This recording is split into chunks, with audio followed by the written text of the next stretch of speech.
Hi friends, இன்றைக்கி நம்ம பண்ண போகிறது அரிசி மாவில், பச்சரிசி மாவில் ஒரு கேக் பண்ண போகிறோம். வாங்க எப்படி பண்ணலான்னு பார்க்கலாம். வீடியோக்குள்ளே போகலாம்.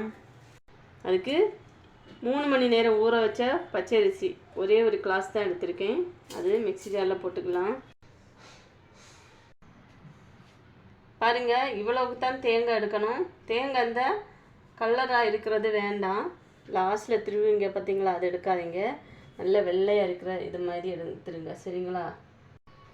கொஞ்சமாக போட்டால் போதும். தேங்காய் தண்ணி ஊற்றிக்கலாம்.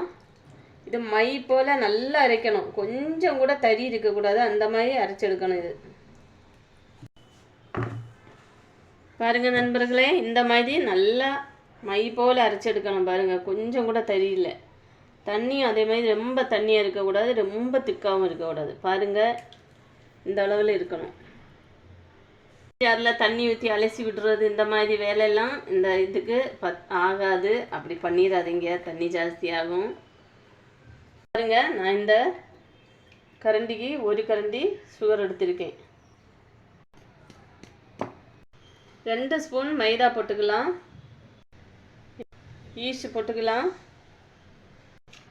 நல்லா மிக்ஸ் பண்ணி விட்டுருங்க. மிக்ஸ் பண்ணுறது வந்து நல்லா நீங்கள் மிக்ஸ் பண்ணிடணும். இந்த சீனி நம்ம போட்டோம் பார்த்தீங்களா, அது நம்ம இந்த மிக்ஸ் பண்ணுறதுல கரைஞ்சிடணும் நல்லா. இப்போ நம்ம 1/2 hour இது ரெஸ்ட்டு கொடுத்துடலாம். பொங்கிருச்சு மாவு, பார்த்தீங்களா? இங்கே பாருங்கள், சாஃப்டாக இருக்குது. இப்போ இதில் வந்து கேரட்டு குட்டி குட்டியாக கொஞ்சமாக போட்டு கொடுக்கலாம். இதை ரொம்ப போட்டு மிக்ஸ் பண்ணிடாதீங்க. இப்படி ஒரு சைடாக இந்த மாதிரி இது பண்ணிவிடுங்க, சரிங்களா? அங்கே இங்கேன்னு ரொம்ப இது பண்ணாதீங்க. குக்கரில் தண்ணி வச்சாச்சு. தண்ணி நல்லா கொதிக்கட்டும். நல்லா எண்ணெய் எடுத்து தடவி விட்டுருங்க. ஊற்றக்கூடாது நண்பர்களே, ஏன்னா இது மேலே நல்லா பொங்கி வந்துடும். அதனால் அரை தான் ஊற்றணும். பாருங்கள், இந்த அளவு போதும். கேட்டிங்களா?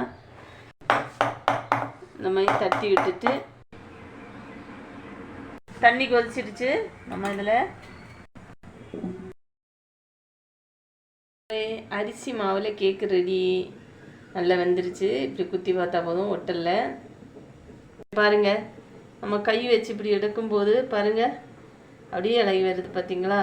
பாருங்கள் நண்பர்களே, ஸ்பாஞ்சு மாதிரி பஞ்சு மாதிரி வந்துருக்கு. பாருங்கள். பிடிச்சிருந்தா லைக் பண்ணுங்கள், ஷேர் பண்ணுங்கள், கமெண்ட் பண்ணுங்கள். மறக்காமல் சப்ஸ்கிரைப் பண்ணி சப்போர்ட் பண்ணுங்கள். ஓகே, பாய்.